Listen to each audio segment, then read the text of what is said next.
사사기를 봐나가고 있습니다. 조금 지루한 부분일 수 있습니다. 그러나 하나님은 무고한 피를 흘린 그 사람들의 그 피값을 받으시는 분이십니다.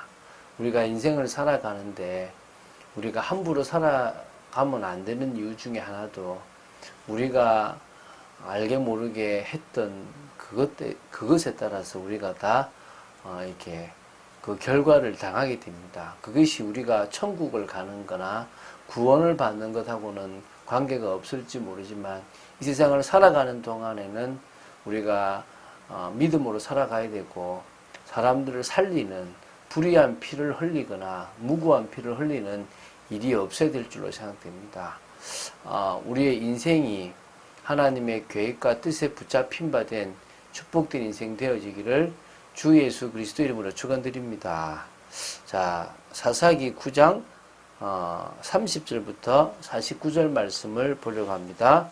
46절부터 49절 말씀을 합독하고 나서 우리 이렇게 보겠습니다. 합독하겠습니다. 세겜 망대의 모든 사람들이 이를 듣고 엘브리 신전의 보루로 돌아갔더니 세겜 망대의 모든 사람들이 모인 것이 아비멜렉에게 알려짐에 아비멜렉 및 그와 함께 있는 모든 백성이 살몬 산에 오르고 아비멜렉이 손에 도끼를 들고 나뭇가지를 찍어 그것을 들어 올려 자기 어깨에 메고 그와 함께 있는 백성에게 이르되 너희는 내가 행하는 것을 보나니 빨리 나와 같이 행하라 하니 모든 백성들도 각각 나뭇가지를 찍어서 아비멜렉을 따라 보루 위에 놓고 그것들이 엎여 있는 보루에 불을 넣음에 세김망대에 있는 사람들이 다 죽었으니 남녀가 약 1000명이었더라. 참 안타까운 일이죠. 자, 사사기 9장 27절부터 57절까지에는 세 문단이 나오는데요. 그 문단에는 아비멜렉과 세겜 사람들이 이렇게 반목의 대립을 겪다가 결국은 충돌하여 피차 멸망에 이르는 과정을 기록하고 있습니다. 그 중에 이 30절부터 49절은 아비멜렉이 세겜 사람들을 죽이는 부분에 대한 내용인데요. 세상적으로 볼 때 잘못을 한 만큼 심판을 받게 되어 있는 겁니다. 우리의 인생에 예수 그리스도로 구원을 받았지만 우리 인생이 잘못한 것은 결과가 다 나오게 된다고 우리는 알아야 될 줄 믿습니다. 그 부분을 한번 보겠습니다. 먼저 30절부터 35절을 좀 요약하겠습니다. 이제 그 세겜 성읍이 있는데 그 성읍에 스불이라는 방백, 다시 말하면 누구냐면 이 아비멜렉의 위임을 받아서 그 세겜 성읍을 이렇게 통치하던 사람이 이제 스불인데요. 이 스불이라는 사람이 이 가알의 말을 듣고 이제 화가 난 겁니다. 바로 아비멜렉을 대적하니까 화가 나서 사자들을 아비멜렉에게 가만히 조용하게 보내가지고 뭐라 했냐면 이 에벳의 아들 가알과 그 형제들이 세겜에 이르러 그 성읍이 당신을 대적하게 하니 당신은 당신과 함께 있는 백성과 더불어 밤에 일어나 밭에 매복하였다가 아침 해 뜰 때에 당신이 일찍 일어나 이 성읍을 음습하면 가알 및 그와 함께 있는 백성이 나와서 당신을 대적하리니 당신은 기회를 보아 그에게 행하소서라고 이제 대적하는 것과 더불어 방법까지 이제 알려주는 겁니다. 그래서 이제 아비멜렉이 그 말을 듣고 이제 모든 자기 친구와 함께 있는 백성들을 데리고 밤에 와가지고 네 대로 나누어서 세겜에 맞서 매복을 딱 하는 겁니다. 그래서 언제냐? 에벳의 아들 가알이 나와서 성읍 문 입구에 딱 설 때에 아비멜렉과 그와 함께 있는 백성이 매복하였던 곳에서 일어나서 이제 행동을 시작한 겁니다. 이제 싸움이 시작됐다고 보시면 되겠죠. 자, 36절부터 40절을 볼 건데요. 가을이 뭔가 이렇게 자기 서 있는데 산꼭대기에서 사람들이 내려온 것을 본 겁니다. 그 수불은 누군지 알고 있죠. 근데 이제 뭡니까? 산 그림자겠죠. 라는 식으로 이제 말을 좀 돌리기도 합니다. 근데 가을이 이제 정확하게 보게 되니까 그때 이제 뭐냐면 이제 수불이 이제 얘기한 거죠. 이제 아비멜렉과 싸우라고 뭐 합니까? 가을을 돋구는 겁니다. 당신이 전에 말하기를 아비멜렉이 누구이기에 우리가 그를 섬기리요. 그 입이 이제 어디 있느냐? 이들이 내가 업신여기던 그 백성이 아니냐? 청하노니 이제 나가서 그들과 싸우라라고 이제 이야기를 하는 겁니다. 그리고 당연히 가을이 세겜 사람들보다 앞서가서 아비멜하고 싸우는 거죠. 싸우는데 이 게임이 안 되는 겁니다. 아비멜렉 앞에서 이제 패하여 도망하는데 부상자가 너무 많아서 엎드러지는데요. 성문 입구까지 막 이르렀던 겁니다. 이제 결국은 지금 세겜 사람들이 심판을 받는 모습이죠. 자, 41절부터 45절입니다. 자, 이제 아비멜렉이 세겜 사람들을 철저하게 이제 응징하게 되는데요.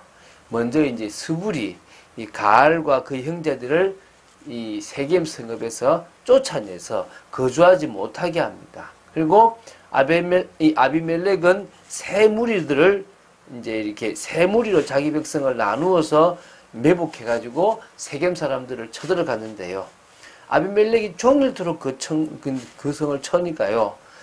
마침내 성을 점령하고 거기 있는 백성들을 다 죽여버린 겁니다. 그리고요, 소금을 뿌려버렸어요, 그 성에다가. 이게 뭐냐면, 파괴할 정도가 아니라 소금을 뿌렸다는 것은 사람이 다시 그 성에 살지 못하도록 저주를 내리는 어떤 제의적 의식이 있었던 건데요.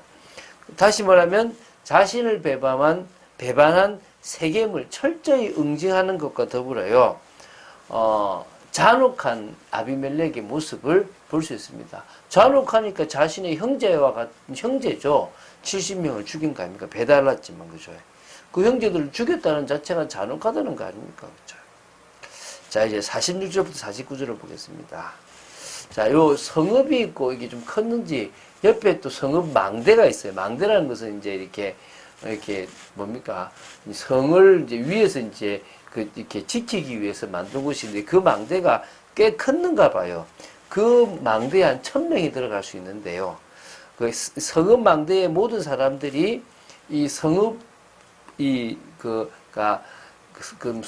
있는 사람들이 죽었다는 걸 알고 이 세겜 망대에 있는 사람들이 이제 엘브리 신전에 그 보루로 들어간 겁니다. 그 이제 망대에 모인 거죠. 이게 엘브리 신전이 아마 이게 바알브릿 신전하고 동일한 것으로 보이는 겁니다. 다시 말하면 거기서 이제 돈을 줬잖아요. 이 아비멜렉에게 다시 여룻바알의 아들들을 죽이고 왕이 되라고 돈을 준 겁니다. 그곳으로 들어간 겁니다. 다시 말하면 그 우상까지 하나님은 심판하신 거죠. 그래서 이제 결국은요, 아비멜렉이 그 도끼를 가지고 나무를 찍어 그것을 들어올려 어깨 위에 메고 와가지고 그 보루 앞에 탁 놔두고 다른 사람들도 그렇게 하게 해서 결국은 그 보루를 태워가지고 결국은 남자가 1000명이나 되는 남자가 죽어버린 겁니다. 이로써 먼저 세겜 사람들이 무고한 피였던 그 여룻바알의 70명의 아들들을 죽인 그 일에 동조했던 것으로 말미암아 이 피를 흘리게 되고 죽게 되는 것입니다. 안타깝죠.